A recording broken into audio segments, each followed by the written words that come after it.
gives them a satisfaction they couldn't get any other way.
Shop's answer.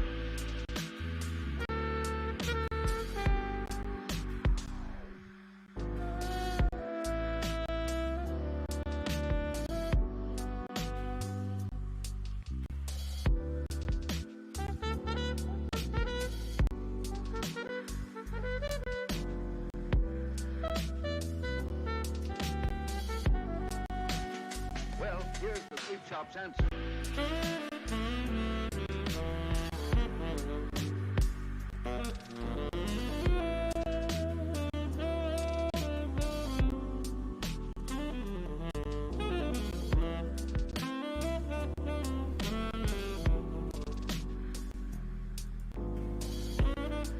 And good morning, good afternoon, good evening, welcome to week 3 of David Boles Live, streaming on Twitch and YouTube.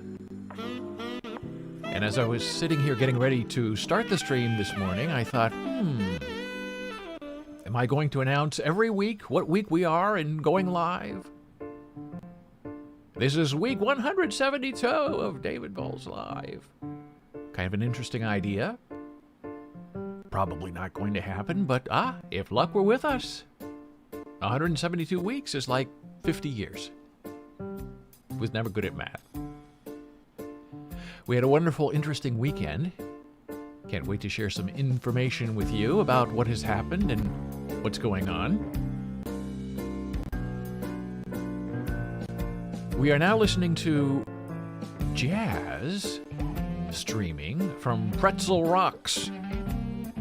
And one thing I've learned about Pretzel Rocks is you can make your stream safe, licensed for Twitch and YouTube. And you can also say you don't want the human voice singing or speaking. And as I've been playing this stream, getting ready to go today, I noticed that every other song, there is some strange person speaking in the song. Now, I guess that's not enough of a violation to say, oh, that's someone singing in a jazz song. And then I realized, jazz is all about breaking rules, knowing the rules, bending them, and then breaking them. So there's been a lot of rule bending going on already this morning in our jazz music stream.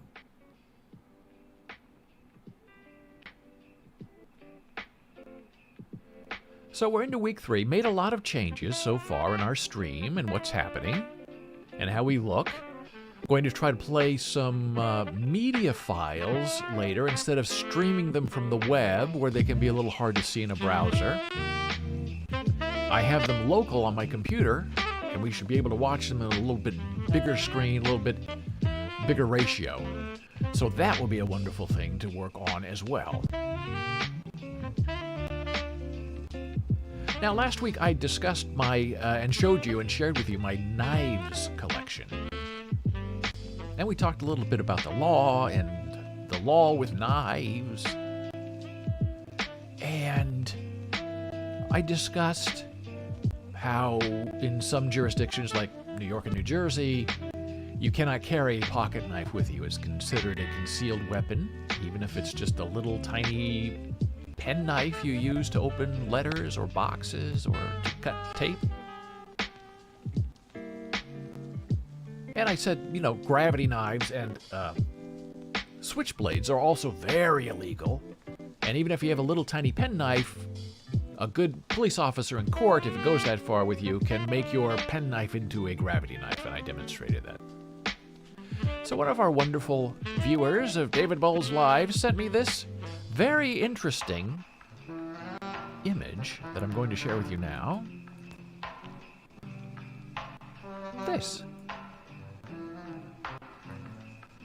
And I am told that this is a statue in a public square that is made up of all the confiscated knives in a jurisdiction. I don't know where in the world this is from. I don't know if it's actually real or in a place, but it looks real enough to me for me to share it with you right now. I believe this is called the Knife Angel. And as you can see, if you look up close, you can see all these little pocket knives that have been manipulated into this very interesting public sculpture against violence and against, I guess, knives. Looks a little something like it could be a Squid Game. Pick a knife, any knife, but be careful because you'll get cut in the process and maybe even shot in the head or stabbed in the throat. I like that a lot. So something else that happened over the weekend that I find really interesting, while also being terribly annoying at the same time, is this.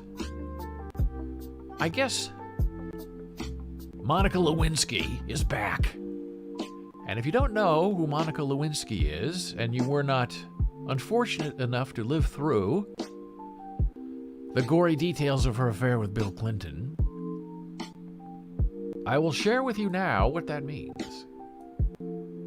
In 1995 or so, we learned that Monica Lewinsky, an intern at the White House, was having an affair with Bill Clinton, and he was having an affair with her. And she was upset, and he was upset, and it was about power and control, and she saved a dress with his DNA on it that she thought was, I think she now says, artichoke dip, spinach dip.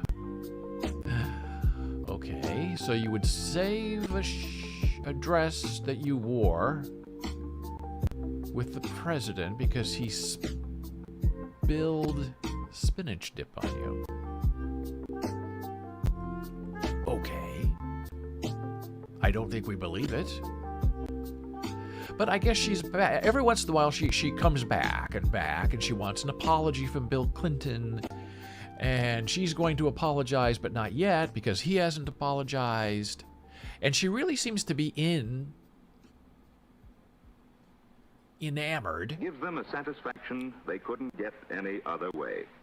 Uh-huh. See? So they're talking over us. That's the Jazz Channel. I don't know why. And this sounds like it's the same song. I'm going to pause Monica Lewinsky's story for just a moment as we try to figure out what's going on with this music.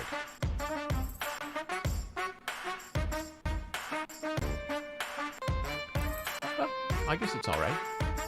So Monica Lewinsky is back, and the question is, who wanted her back? Well, it seems all over television. She has some new series that she's involved with called Impeachment or Indictment or something, and she's, of course, the center of attention. And I'm not sure why people care to keep revitalizing her and her scandal. I don't understand it, really. And when we think of Monica Lewinsky, it appears that they want us to think of her as this child who was taken over by Bill Clinton. She didn't know what she was doing. She was young and immature, and he took advantage of her because he was in the power position. He was president of the United States. Okay, all that's true.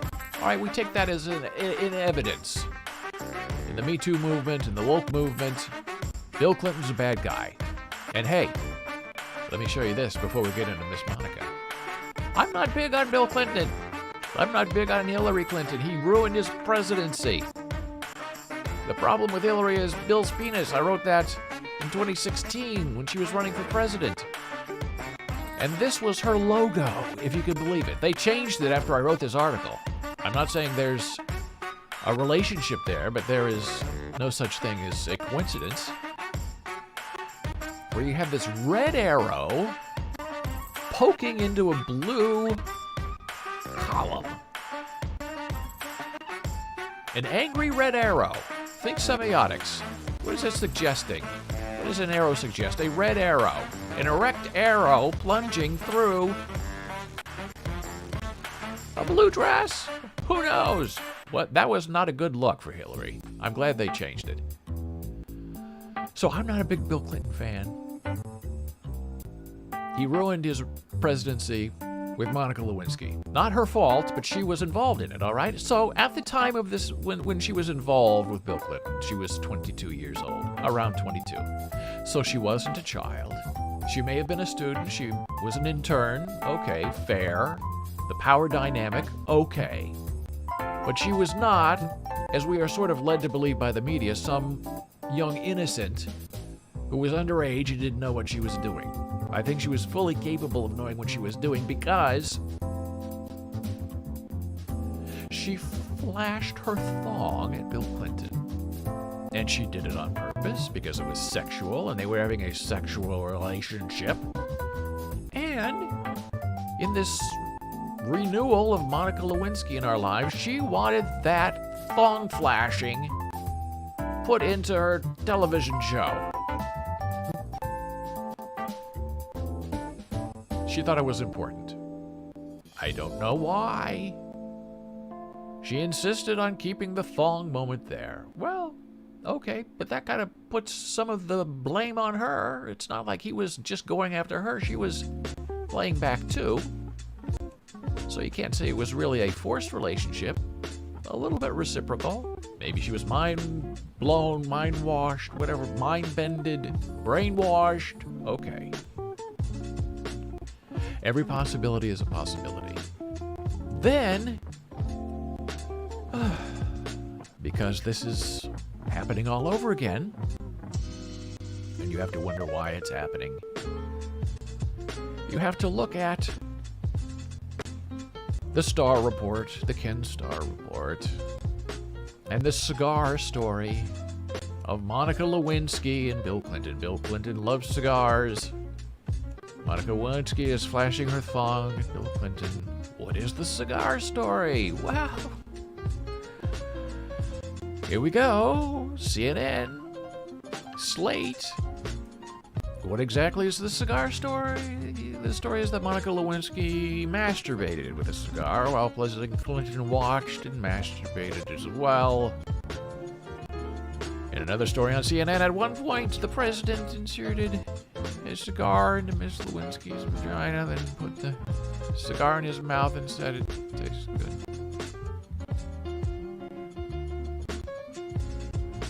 I'm not clicking on any of these. I'm just bringing you into this world that we got rid of in 1995, resurrected in Clinton's impeachment by Ken Starr, and now, in 2021, it's happening all over again.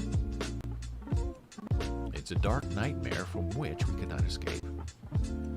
So, Monica Lewinsky is waiting for her apology from Bill Clinton, which I don't think is going to happen. So some people are saying, well, Monica, you had a relationship with Bill, a consensual relationship that you admit to. Did you, knowing he was married, did you ever apologize to Hillary Clinton? You want an apology from Bill. Have you apologized to Hillary? Well, she wants to. I don't think she has, but as far back as 2018, she's open to the idea of apologizing to Hillary. But I think she wants to do it in person, wants Hillary to show up, so she knows she's never going to have to make the apology.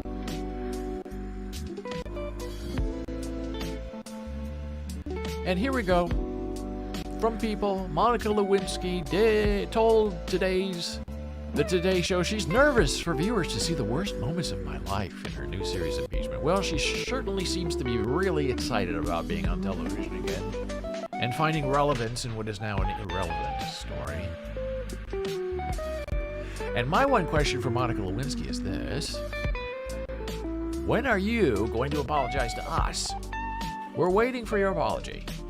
I'm sorry I got involved with this. I'm sorry I keep reviving myself on television to keep telling my story that I say destroys me, but I keep perpetuating the story and flashing my thong because I think it's important. I don't know why it's important. I don't know why you think we want to continue to hear from you. It's not really that interesting. Maybe you're old enough now where you'll just let it go and go away and we'll never have to hear about it or you again. And maybe that's rough. I don't know. History repeats itself. Well, here's the sweet shop's answer. Not a terribly interesting story. Sort of a classic story.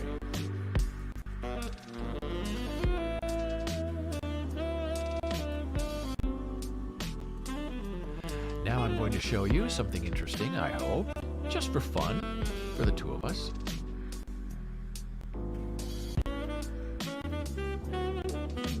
From our merch store, our ever-endearing merch store. Bow. The Boles Bells.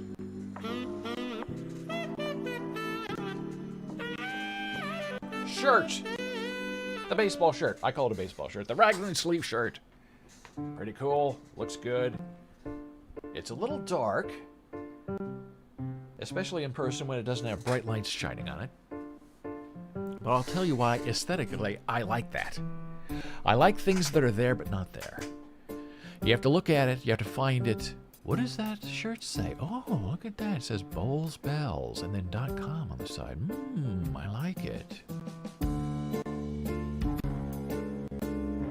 So it's a very comfortable shirt. It fits. You can buy it in our merch store right now. bolesbooks.org/merch. MERCH. It's available. As well as this. Even when she's not with us, she can now be with us. It's the terrifying Janna tumbler. It's insulated. It's metal. It's a tumbler. Absolutely delicious. And you can stop her from screaming. Screaming, not screaming. Screaming, not screaming. In the merch store as well. Keeps everything very cold or very hot, depending on your desire. bolesbooks.org/MERCH. Or you can just go to bolesbooks.org. And there's a little tip page there, and there's a merch store page there for you as well.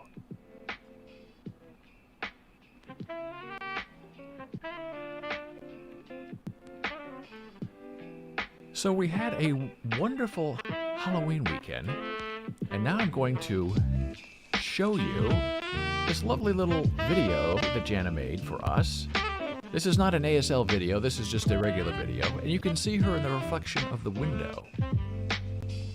But she's walking inside where our mailboxes are for this building, and you're going to see pumpkin after squash in containers. And it's not a loop. It is a very long century of vegetables that I'm sharing with you right now. We'll see if this works. Oh, and here we go. The video begins. Oh, it looks good. Big. Doesn't appear to be any raw sound, which is interesting. That's something we got to get worked out. Shot with an iPhone. Janna getting ready to go to work, wearing her mask is required for public transit. It just goes on and on and on until there are no more pumpkins to be found. Well, that was fun. So when it's done, it comes back to me. I like that. Now, since that worked, later on in the show, I'm going to share with you Janna's holiday crafting. On video, not live. A lot of fun. You will enjoy that as well.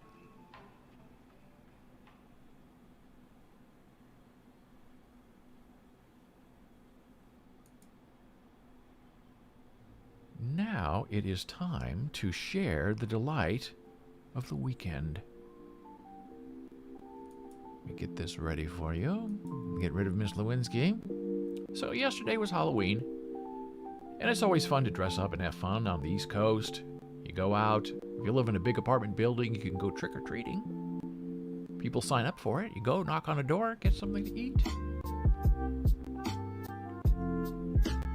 So the fun thing is always to decide, what do you want to be on Halloween? Well, this is our good friend, Lucky O'Connell. Lucky is a dog author at bolesblogs.com. And Lucky is very photogenic, as you can see. He is dressed up for Halloween as a doctor. Probably Dr.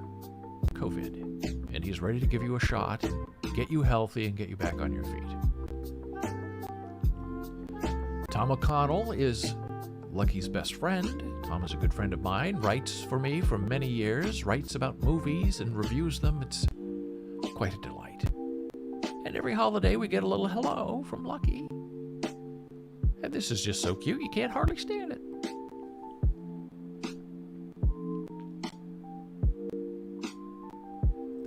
So, as Janna and I were trying to figure out what are we going to do for Halloween, we like to paint up our faces. And in my hair, you can kind of see there's a little bit of green tint left. This morning I looked like the Joker, but I was not the Joker. It was something else.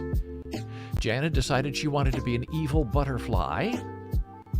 And for me, we thought I would be a vampire. And then we thought, well, that's not really colorful. Vampires are kind of black and gray, maybe with a little bit of blood. And we were both in the mood for something a little more exciting after this awful pandemic we've been through for a year and a half.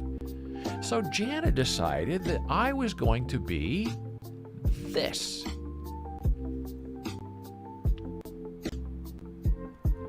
That is a sugar skull from Trader Joe. So she wanted me to be a sugar skull from Trader Joe. With the cactus, which is the green part that was in my hair. Okay. Maybe I should have used real cactus. And these sugar skulls had all kinds of colors. There was a base color instead of white. There was orange. Satisfaction they couldn't get any other way. Now, they keep talking. And it keeps sounding like we're getting the same song over and over again in Pretzel Rocks. So we're going to go with something a little bit different. Give me one moment, please. All right, we'll try this for a little while. Okay, so back to the story. Trader Joe's sugar skull. We like the white. I said, okay, we'll go for the white. So it took her about an hour to make me look as beautiful as this. And remember, this is the originating idea. This is not the interpretation. This is the interpretation. Oh my God. Now, I am normally ugly and frightening in real life. So some have said I look more beautiful in this image with my face painted and my green hair. This to this. Terrifying in kind of a lovely way. I appreciate the interpretation. It was really fun. This to this. And remember, art is always about three things. The creator, in this case, Janna Marie. The art, in this case, me.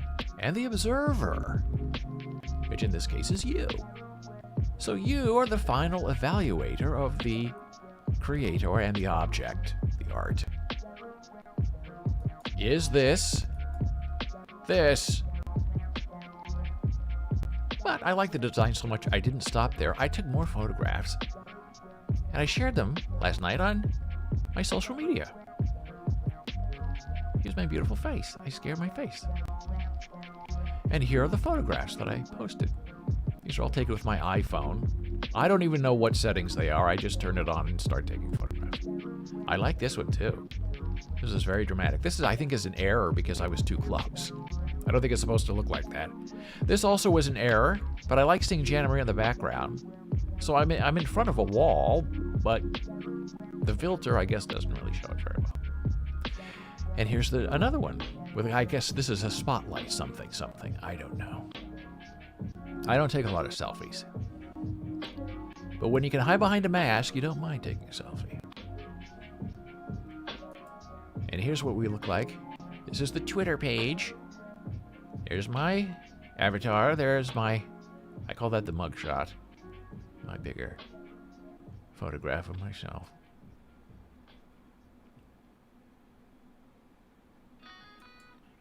Here is Janna. I call this her horror mugshot. She is an evil butterfly here. She wanted to do more of her face instead of just her beautiful eyes. But she said she was tired because she took all of her energy and artistic effort on my face, which I appreciate. This does scare me because she's in a little bit of a trance.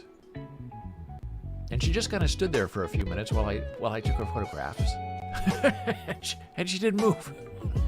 It didn't change her expression at all. And here's the horror couple of the year. One's in a trance.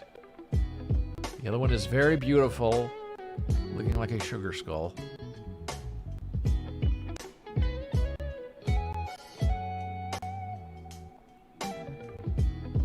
Now here's the problem when you use face paint like that. It looks really great.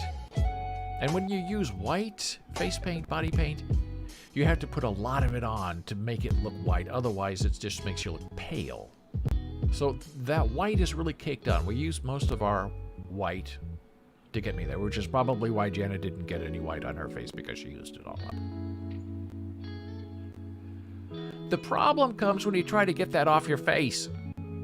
So this is after paper towels, scrubbing, washing, drying. That's how I looked. Now you can really see my Joker hair. Cactus hair, not Joker hair. And the crazy eyes, and the mustache, even though there's no mustache. That was the best I could do after 20 minutes of wiping off that stuff from my face. And I think I look a little bit like Robert Goulet. I don't know if you know who Robert Goulet is. Look him up. You'll see. I look just like him.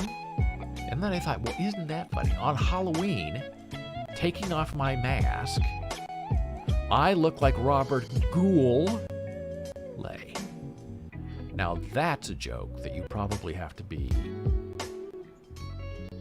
50 years old to understand. Because Robert Goulet was very successful as a singer and an actor in the 1970s and 80s. I believe he's dead now. Did a lot of Camelot, playing Lancelot. Wonderful voice. Oh boy, that guy could sing. Look up Robert Goulet. That's your hint for the day. And eventually I was able to get the rest of this off just by kind of wetting a towel and letting it sit on my face, and then using, I think it was Dawn dishwashing detergent on my face, and scrubbing, and making everything look wonderful. So that was the weekend.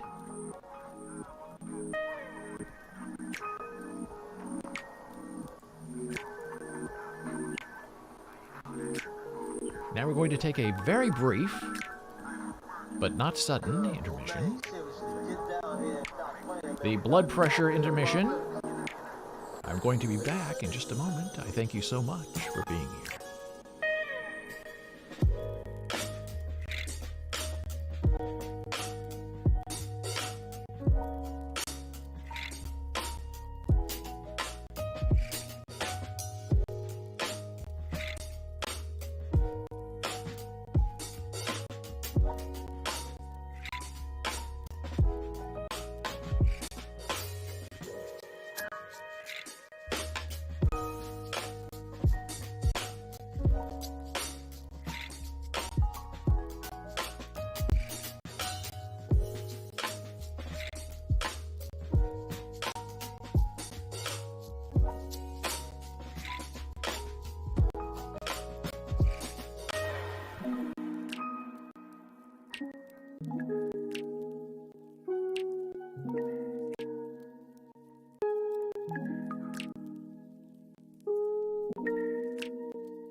And we are back. David Boles live. Thank you for being here. Lovely Janna Marie is always here with us in spirit. In the eyes of a tumbler from the bolesbooks.org merch store. Cheers, my love. So now we're going to talk a little bit about writing and writing about place and setting a scene.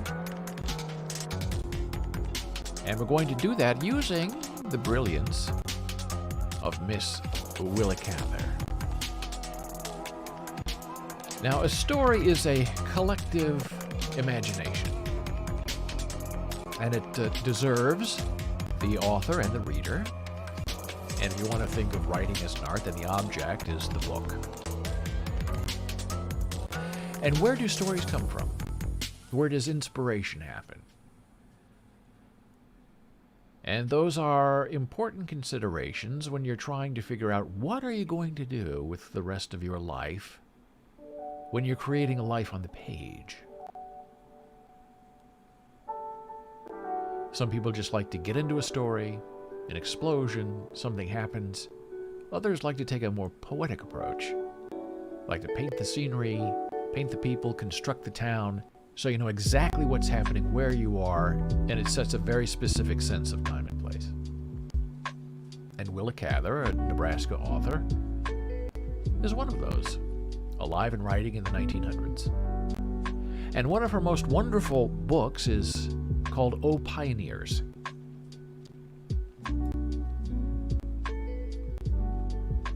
And this is the public domain EPUB version of her book, O Pioneers. So we can share this with you right now. And we can investigate this. And how effective she is in setting time, place, people, taste, all the senses, everything together, setting up the plot by using the characters and the surrounding scene. So O Pioneers is a book that begins with a poem. So let's take a look at this poem and how it's constructed and why it is just so beautiful. Prairie Spring.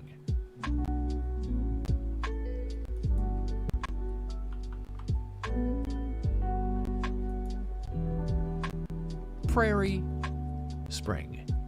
Willa Cather. O Pioneers. Evening and the flat land, rich and somber and always silent. The miles of fresh plowed soil, heavy and black, full of strength and harshness.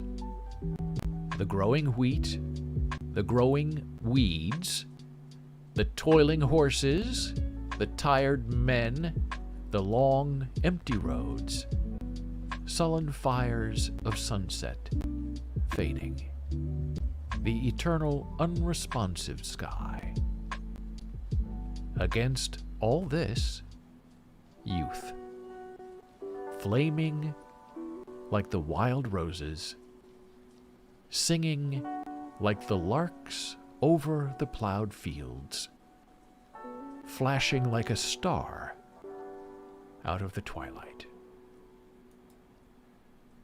Youth with its insupportable sweetness, its fierce necessity, its sharp desire, singing and singing out of the lips of silence,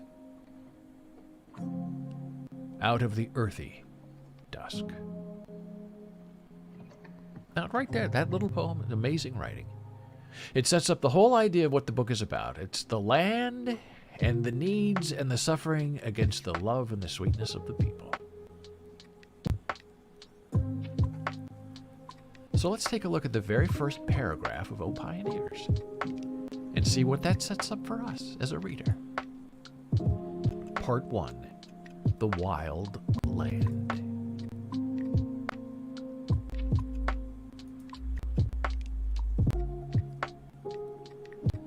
And this is where she is so powerful as an author. She takes control of your imagination from the first few set of words. One January day, 30 years ago, the little town of Hanover, anchored on a windy Nebraska tableland, was trying not to be blown away. A mist of fine snowflakes was curling and eddying about the cluster of low, drab buildings huddled on the gray prairie under a gray sky. The dwelling houses were set about haphazard on the tough prairie sod.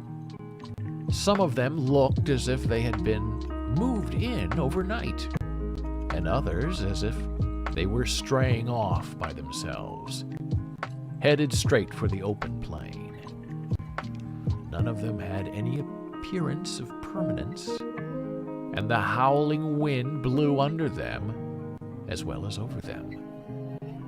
The main street was a deeply rutted road, now frozen hard, which ran from the squat red railway station and the grain elevator at the north end of the town to the lumber yard and the horse pond at the south end.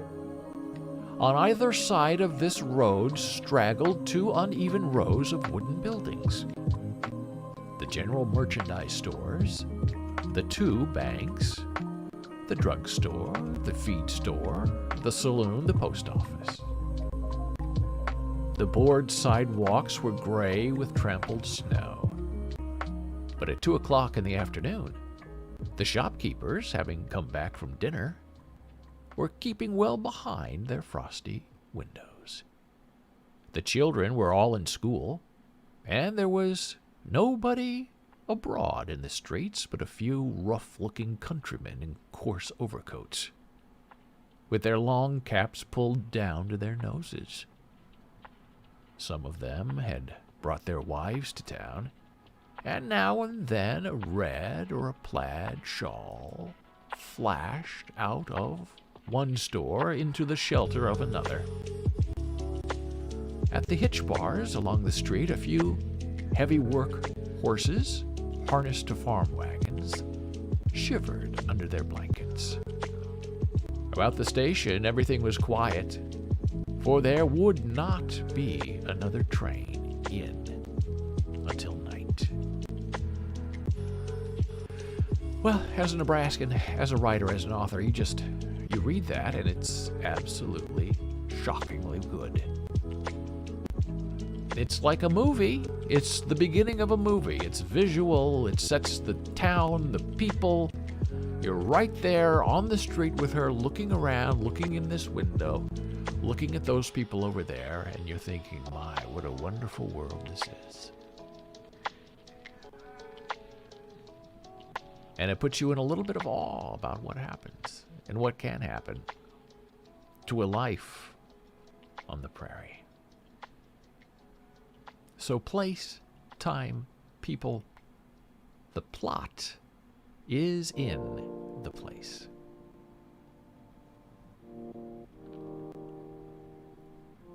We will take our inspiration from Willa Cather, and we're going to apply it now to our work, writing the Human Meme podcast. Oh yes, it's that time again. It's time for writing.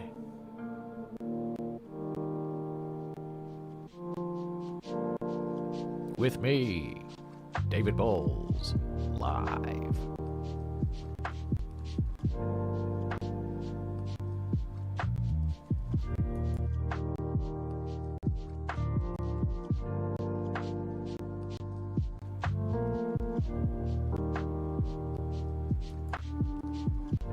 And here we go, my friend. Time to write the script, the weekly script. This one's going to be about Twitch. Oh yes. This is the moment we've all been waiting for. What are we going to say about this new endeavor that we have? Joining the Twitch generation. We've just taken our inspiration from the great Willa Cather. So do we start with time or place? Do we start with character? Do we start with people? these are the important questions that are chasing us today and every day and every moment hereafter. Do we discuss Halloween or Monica Lewinsky? No, we're done with those ideas. Now it's time to put our mind on, have some fun. Last week we wrote about picking chewing gum out of the garbage and eating it. I recorded it this Sunday at 4:30. Funny, it worked. We did it together. Now we're doing this together. Joining the Twitch generation. Let's get a little quote here for some inspiration. What quote do we have available? The purpose of the theater is to fill the empty space. I did not say that. Peter Brooks said that. He wrote a book called The Empty Space. And that's exactly what we're doing right now. We are filling this empty page with thoughts that we do not yet have. But we're going to do it. So, joining the Twitch generation.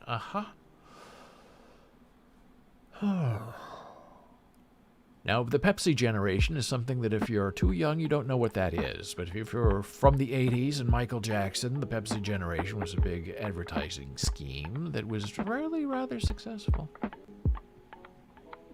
So is the Twitch generation the new Pepsi generation? Well, I like that as a start. Okay, let's start with that. Is the Twitch generation the next Pepsi generation? Well, my human being friend,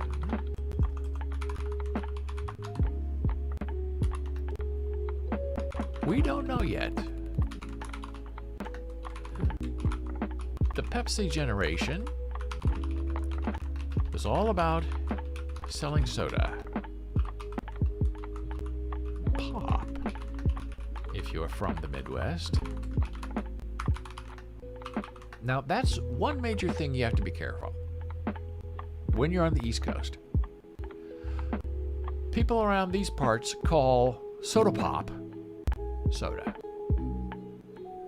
And for those of us who grew up in the Midwest, we don't even know what soda pop is. Soda is seltzer, and pop is Pepsi and Coke. So if you come to the East Coast, New York City, and you say, I'd like a pop, please, you're going to get two reactions. One, people are going to look at you like, what are you talking about? And then you have to say the whole word. Oh, soda pop. Or you're going to get laughed at and pointed at and say, you sound like my dad. My dad calls soda pop, too, like you.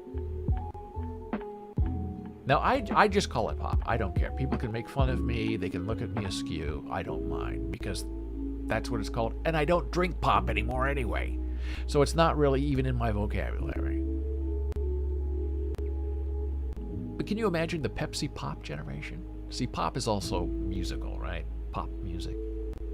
So I guess soda is more descriptive. Saying soda pop is probably even better. So the Pepsi generation was all about selling soda pop if you're from the Midwest, while I argue today the idea of a Twitch generation is one of a division of culture versus curation. What does that mean? Excuse me, culture.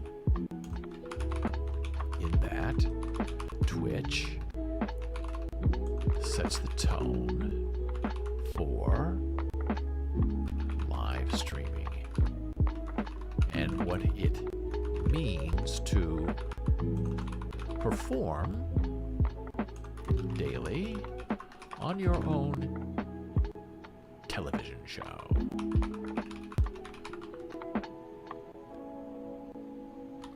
Do you make a direct connection, or do you merely play along with the long game?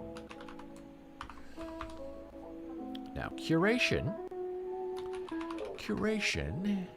is also important because streaming your life live on Twitch or YouTube or TikTok or what's the other one? Facebook or Instagram means you are trying to set a tone for others to argue against or emulate with ... in the continuation of their lives.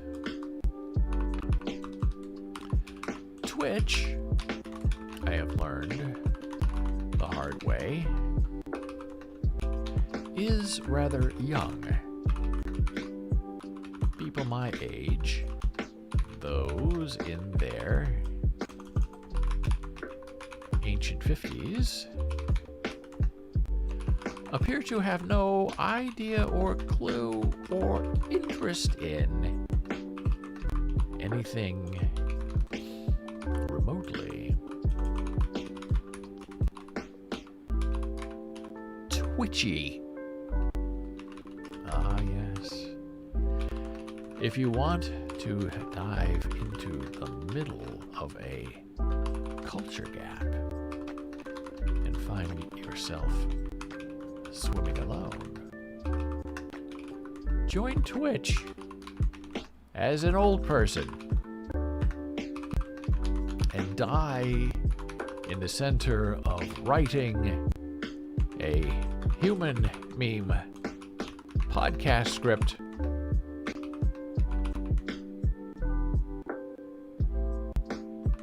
with a single viewer.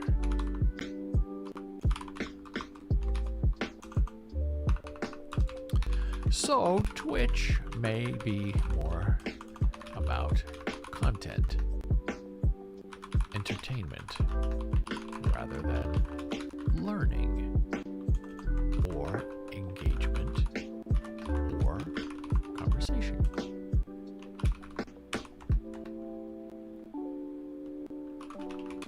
Playing chess on Twitch is a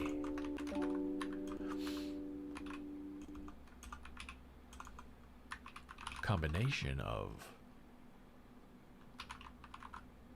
learning and experience, but the field of play is extremely narrow. You can have a massive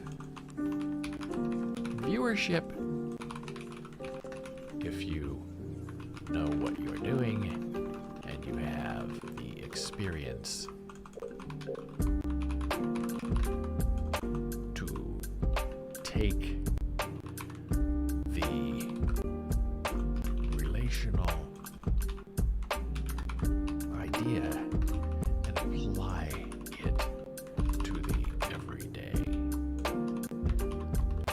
event of a winning result. So yes. Twitch is about competition and finding your way and making connections.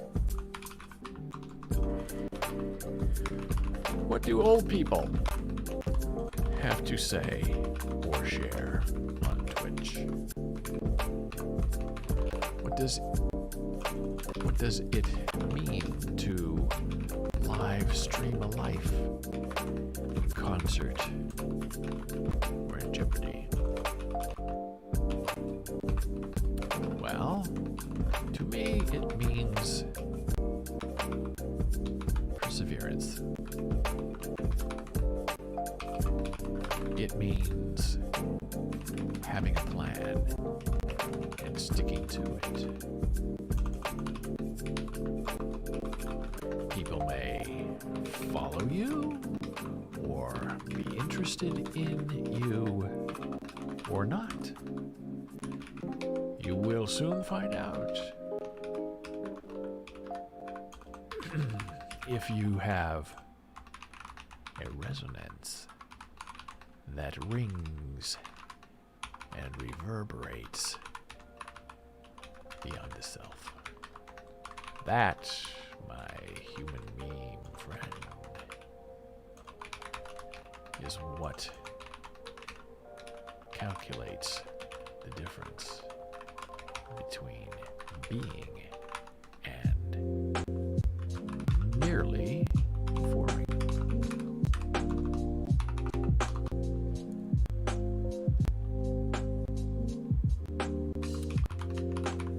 Live streaming took off during the COVID-19 pandemic. People were lonely, lonesome,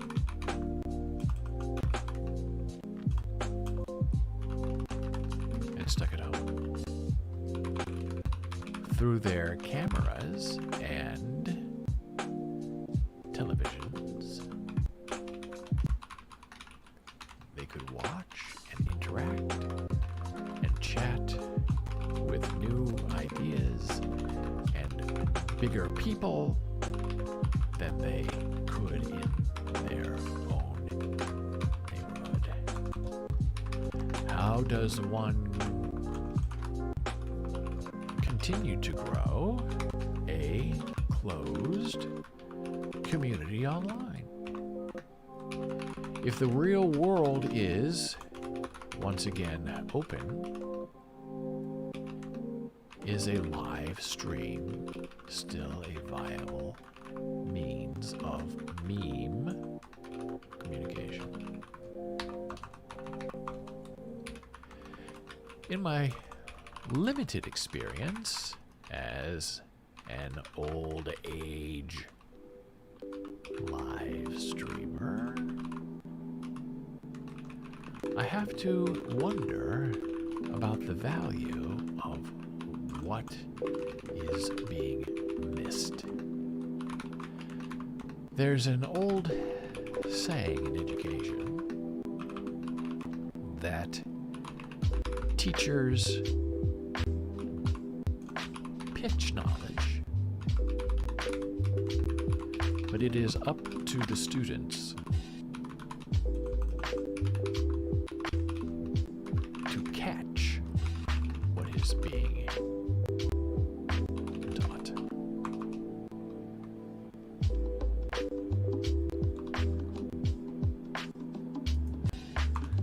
I find that to be immensely true. A great student is one that not only catches what is being thrown and shared, but then also transfers that knowledge to others, and if you're lucky, the student will pitch back an idea of understanding to you as the instructor. That's when the real learning and growth happens. In that dynamic exchange of ideas from one mind to another, from one toss to another throw. Twitch and other online streams can provide the same dynamic experience. There isn't reliable two-way video yet in a live stream, but there is conversation. Chat is the dynamism that makes a live stream work. The creator, the streamer, can share the objects of knowing, and the audience, the chatter, involved in the expression and received learning. That, my human friend,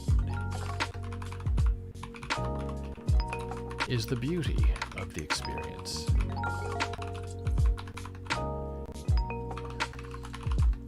That experience cannot be simply or easily replicated in the real world. Only in the virtual dynamism of the online virtual conversation can any real, universal, worldly learning be made socially available for little to no cost other than accessing the live stream. It's all there. The entire world waiting for you to follow, to join, to subscribe, to chat. You can change the universe with just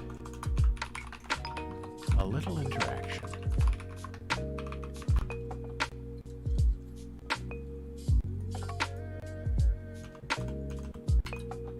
And things will never revert to being the same again.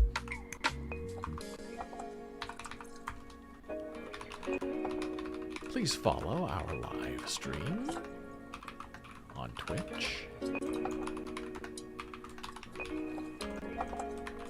Boles Books,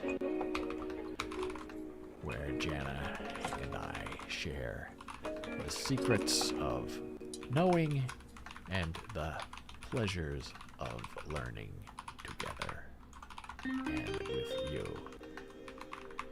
Janna will teach you American Sign Language,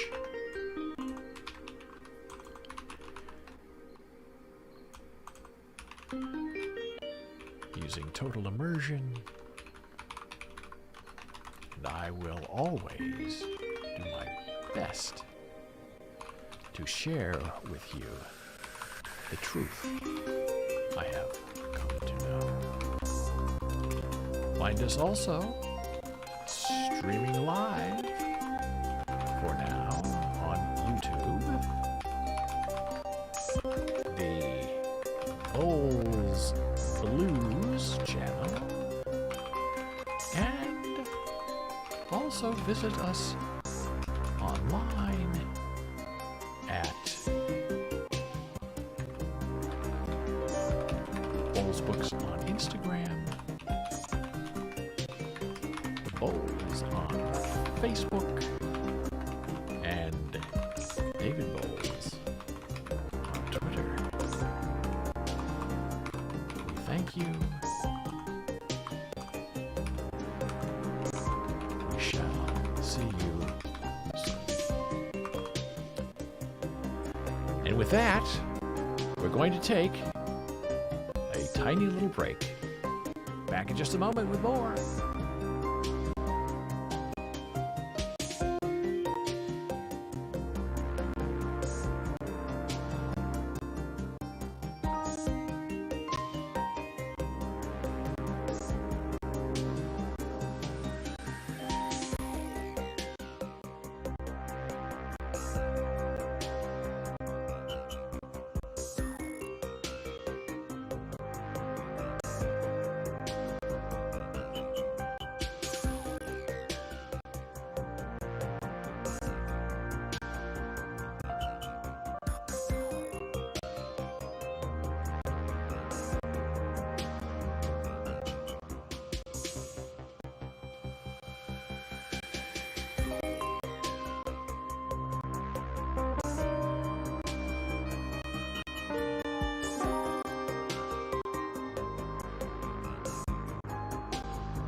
And we are back from the break, my friend. Thank you so much for being here. Now we're just going to do something a little different, but first I've got to go back and add a little bit to our wonderful story here.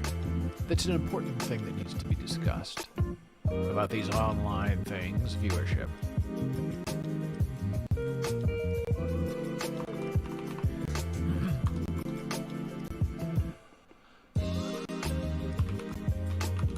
The larger question about starting any new endeavor is the measure of success. Is that decided by money or relationships or some other data metric? If you only care about follower count or subscriptions or advertising money, you will only follow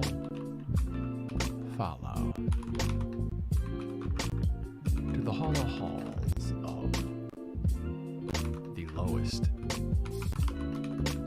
common denominator. The great Steve Jobs of Apple was fond of saying, people don't know what they want until you tell them what they're missing. The same goes for being a creator.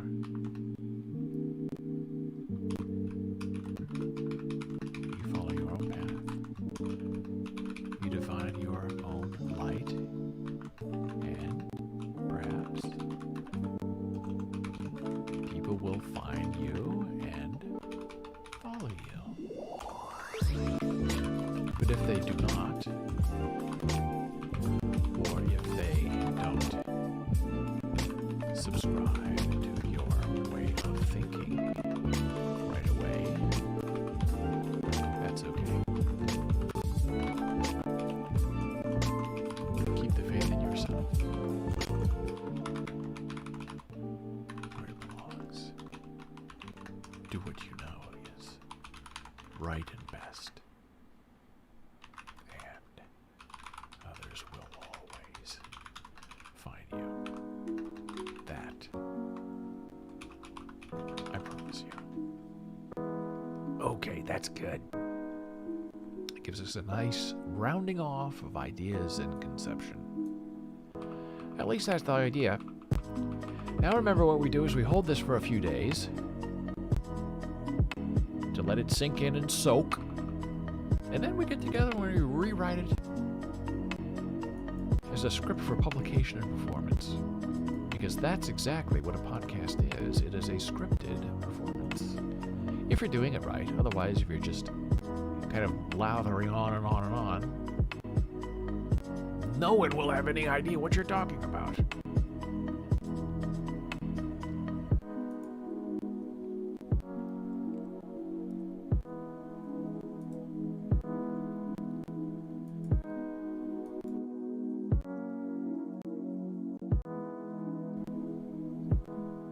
Excuse me. And now we're preparing for something else that's really amazing. Let me take you to this screen for a little bit of infamy. So now, you remember from last week and the week before, the terrors of my trial with this. The infamous GoPro Hero 10. Its magnificence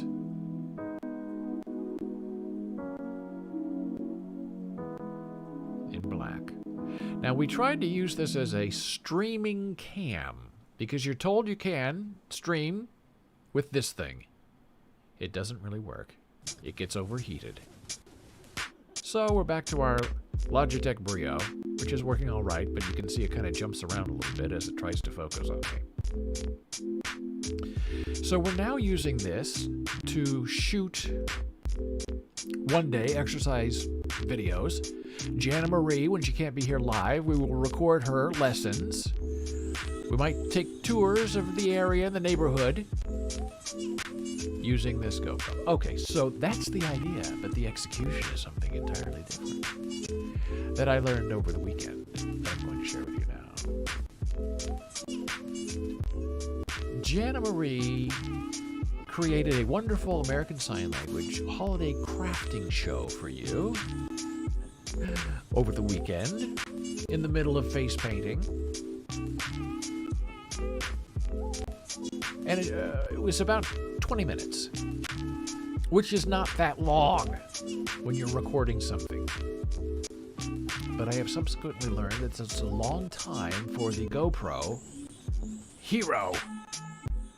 And also on this Hero thing, let me show you this. This is really important because I didn't know this, and this is what caused all the problems. This side button is the power button. So you click that. It goes beep, beep, beep, beep, beep, and turns on, okay? Now this up here is what you use to start your video or to take a picture. Because this takes pictures, photos, and video.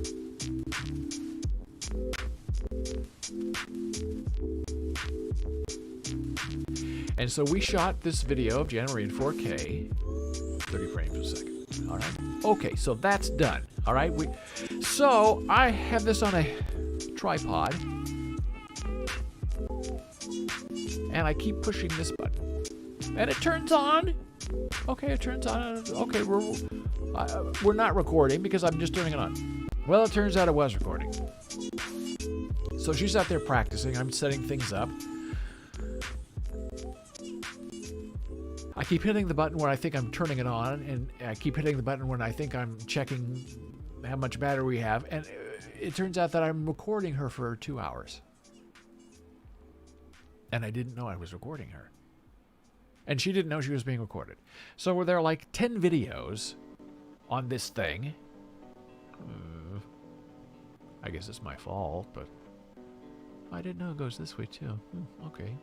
Learning something new every day. So, when it comes time to upload,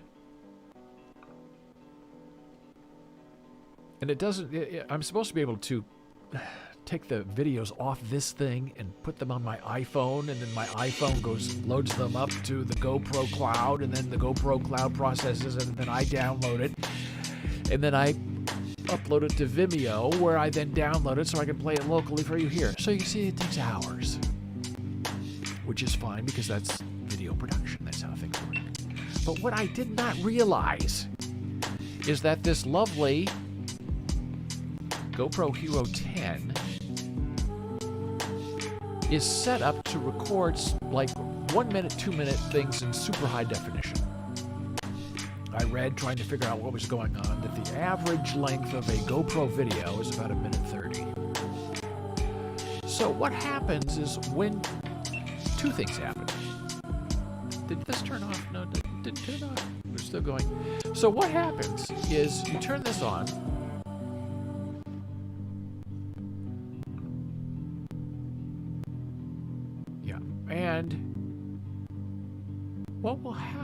is it overheats if it stays on too long. Even if you're on battery, it gets hot. And if it gets too hot, it just turns itself off. But it doesn't tell you it's turning itself off because the red light keeps flashing. You only find out later when you try to look at your video that it has stopped recording because it got too hot. Oh no, now it's recording. Look. Now it's recording. I didn't even touch anything, but it's recording. Oh, this is not going to be good because now I have another video in here that I have to get rid of. I'll reformat this thing when I'm done with you. So I'm turning this off. I think. I'll hit the button again. Okay. That stopped it. Okay. So we have one video. Oh, boy. Okay. I'm turning it off. So it turns out there's like a 20-minute limit to the video before it will stop and break your video into chapters. And then if you want to take the little tiny card, where is it? The little tiny SanDisk card, of which I have one that I'll show you. This is what the card looks like, and it fits inside the GoPro. Isn't that the cutest thing you've ever seen? Extreme 32 gigabyte. Oh, it's quite lovely. And I have a 256 gigabyte in there. This came with the GoPro as part of my little package.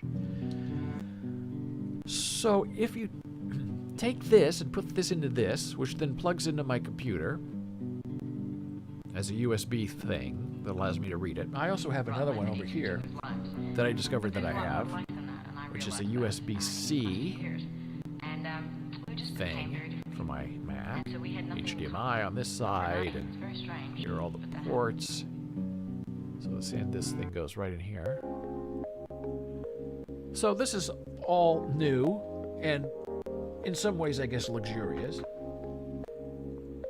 But the problem is, your long-form videos get broken up by this SanDisk thing into chapters that you then have to edit together.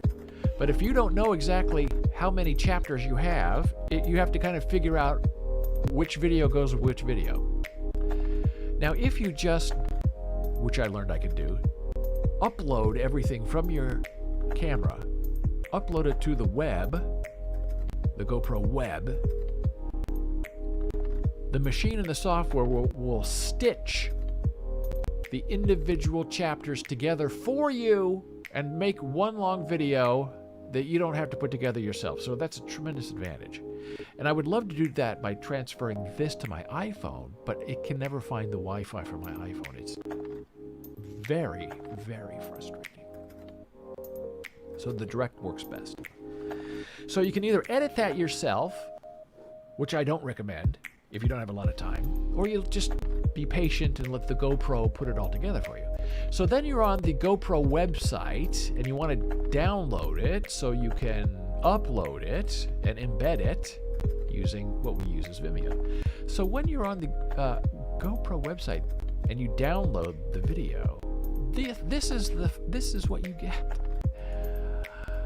These are the options: edit date, download. Okay, so you can download the original quality, which is a big file. There's like 30 gigabytes in a zip file. Original quality full length, which I like, which is a code phrase for we stitched all of your chapters together for you. Or part 1, 4K, or part 2, 4K. Now, I don't know why you would want different parts of a long video. I guess that's the chapters at work. Now, there's singing going on in this song. It's not supposed to be there. This is supposed to be a non-singing channel. Or you can go for compressed, which is 1080p, which is what most people would use to upload and download. I think I downloaded the full length, full quality, and uploaded it to Vimeo, and it looks great. You'll see in a minute. So we discovered yesterday that in our setup with this GoPro, a chapter is 10 minutes and 51 seconds. So we were just under being split into 3 chapters. We were split into 2 chapters, part 1, part 2, that was then stitched together by the software. So it all worked out so far. I'm going to show you what we did with this GoPro. And the end result is really quite lovely. You'll see. So the first thing we need to do is to get rid of this music, because this is now an immersive American Sign Language opportunity where we're going to learn something. And now I have to go into a new scene that is going to start playing the pumpkin thing. But we don't want the pumpkins, we want Janna. And I don't know how to stop this. So I'm just going to edit what's calling it up. And I'm going to put in a new file that should be Janna Marie. And her holiday crafts. So when I select this and then choose open, Janna Marie should start, it appears, and for the next 19 minutes she will show you her crafts. And I will disappear because she's going to take up the entire screen. And it looks like our pumpkin video that you just watched again ran 30 seconds, finished. So we'll see what happens when I click this if we get the true Janna Marie once again, which we should. I'm very faithful. Oh, here we go. Okay.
There we go. Janna Marie.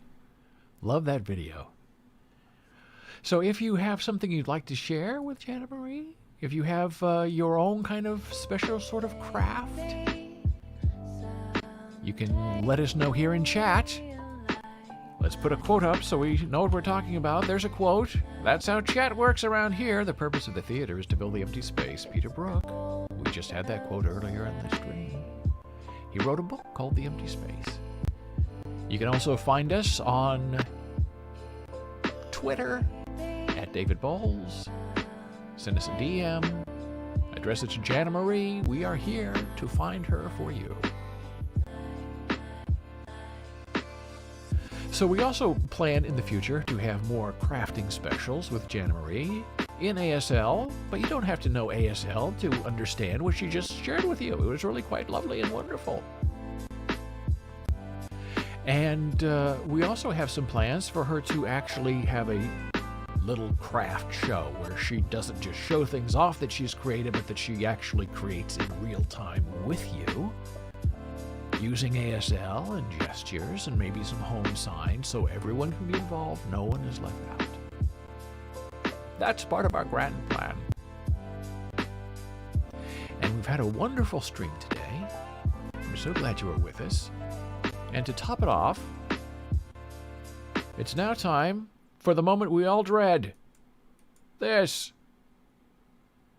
Really bad chess. With your friend and mine, Ringo Starr. Well, not Ringo Starr. Just me.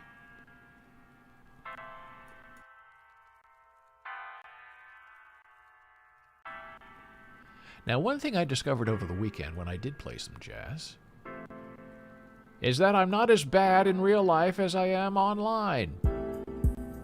Which makes me realize that being online is not really real life.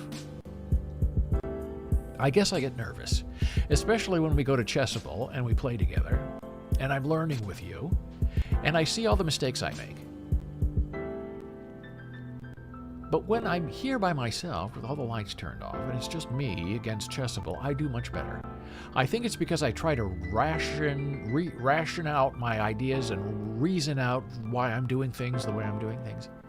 Because that takes time, and I have to try to draw things on the screen that I'm not good at, and the timer's clicking down.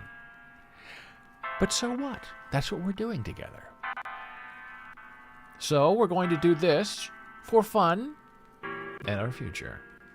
1,001 deadly checkmates. We'll see how I do. Where are we? Okay, so we're in chapter 2. Back rank mates, which we have learned usually involves a rook. But that doesn't mean anything. Usually they want me to get rid of my queen.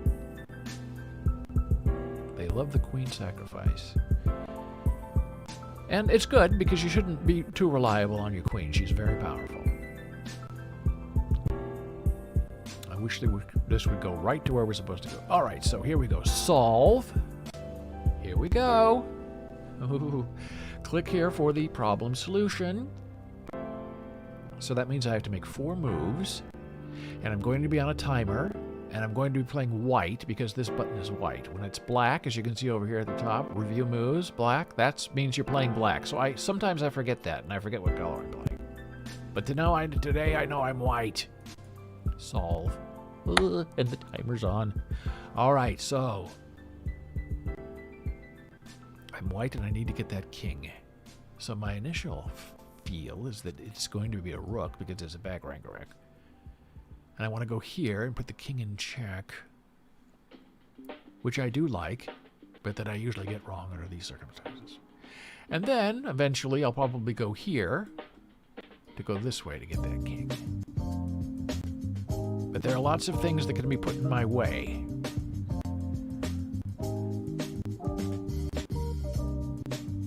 I have this bishop, I have this knight. Well, it's looking good and it's looking bad at the same time, and I'm running out of time.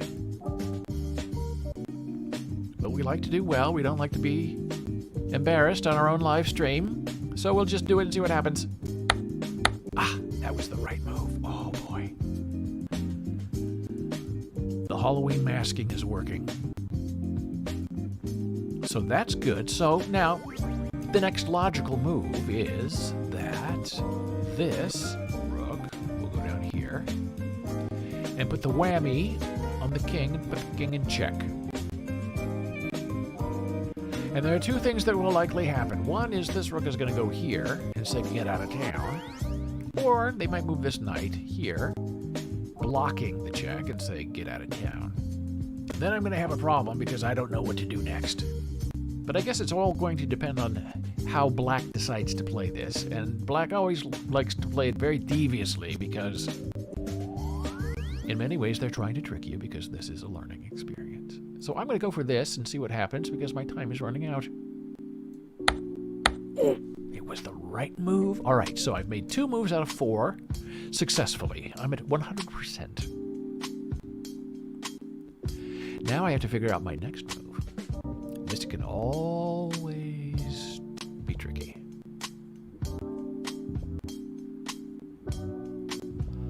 So I don't think I can move this here because that's just going to be taken. I can't move this here because that'll be taken. But there's a pin here, so this knight cannot move. Do I want to move my pawn? What would that get me? Not a lot, probably. Do I want to move my knight? My time is running out. This is where I get so nervous about my time. All my time's running out. Oh, I'm just gonna move the pawn. No, that was not right. Ah, see? They want that.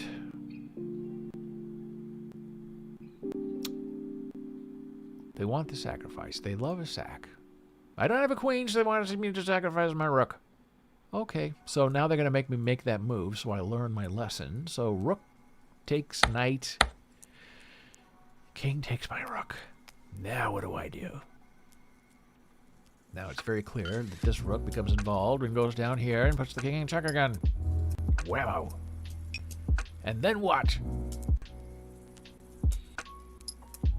Then the king is going to move. Where? Well, maybe the king can't move. Maybe I win.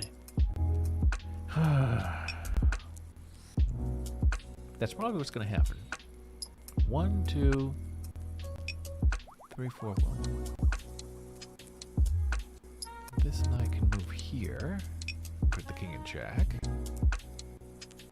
But then this knight just takes. So I think the only move we have really to make is this. And maybe that'll be the end of it. Let's find out. Oh! Bingo. 4 moves. I missed 1. So my accuracy is 75%. Time studied. Only 4 minutes.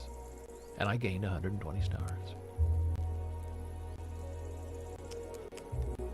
So tell me, are you feeling lucky, punk? Yes, I am.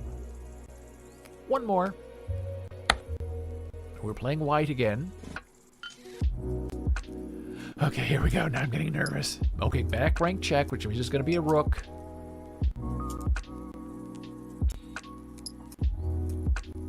Four moves.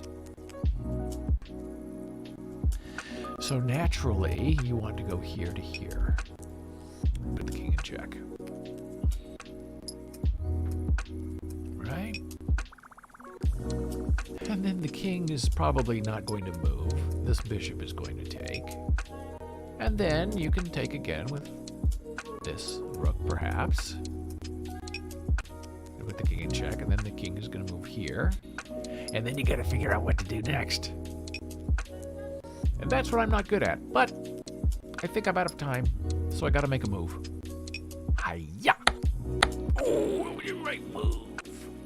Now that's interesting to me. If I were playing black, I would have taken my rook this way, but instead, the bishop decides to go here and block instead of take, which I find really interesting, but I'm running out of time to talk about it with you because I have to make another move. And I don't really understand that because it seems to me the next move would be here to here, take the bishop, put put the king in check.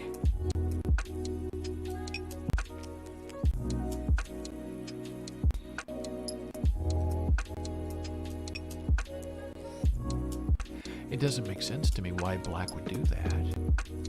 But I guess people make bad decisions, so I think I have to try it. I don't understand that at all. They should have taken my rook. So now I have a decision to make. How do I get that king in check? And I think I have only one move left, so it's just one move. What would it be?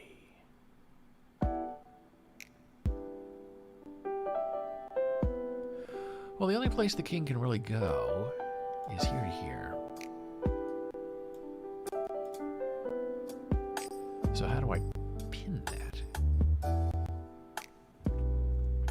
I'm running out of time.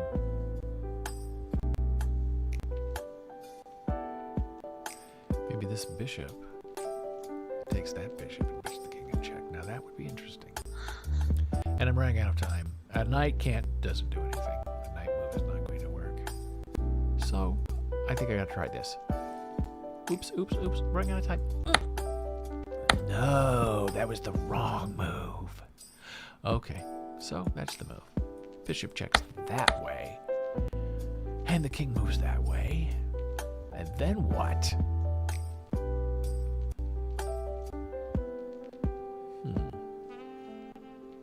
One more move. One more move.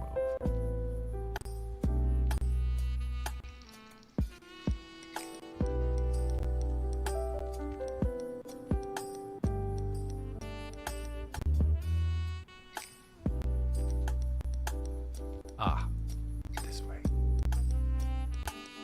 Yeah. So then the bishop is turning around and moves this way. It's protected, can't be touched. And then the king can't move. Okay, so that's the move. We're rerouting our bishop, as they say. So the bishop was here, bishop went there. Now we're rerouting this way. Always very tricky, but effective. We do it, and we win the game. Thank you very much. 4 moves. 75% accuracy, down just a little bit. Our study time was better, under 4 minutes. 120 points. So tell me, Punk, are you feeling lucky? Maybe just one more. This is only 3. Here we go. And then we're done with chess. All right, so what do we see? Oh, I have a queen. They like to get rid of my queen in this kind of situation. Now the temptation is to move a rook because this is a back rank play. But is that the right move? I don't know. The right move might be this queen goes here and puts a check on the king with that away. And then the king has to move this away, and then this, and then the king has to move this away, and then I have to move, and then I can move that away and take. That's what I'm going to try. I'm running out of time. Queen to check. Aha! But it did not happen as I thought it was going to happen. The king did not move, they moved the rook, which is very smart. So now what do? Time is running out.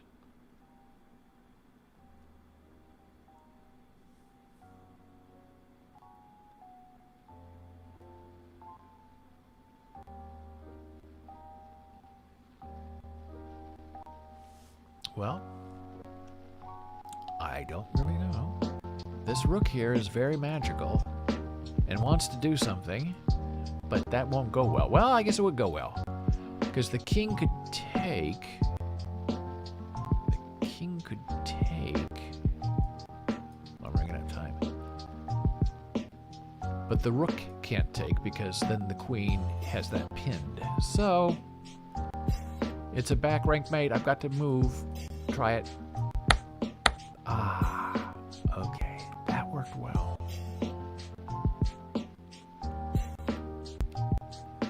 That worked really well. Now what do I do? One more move and we win. And we've not been 100% yet. Now, it's very tempting to go here and and go here and be there and then put the king in check. Bang. Ah. And that does work because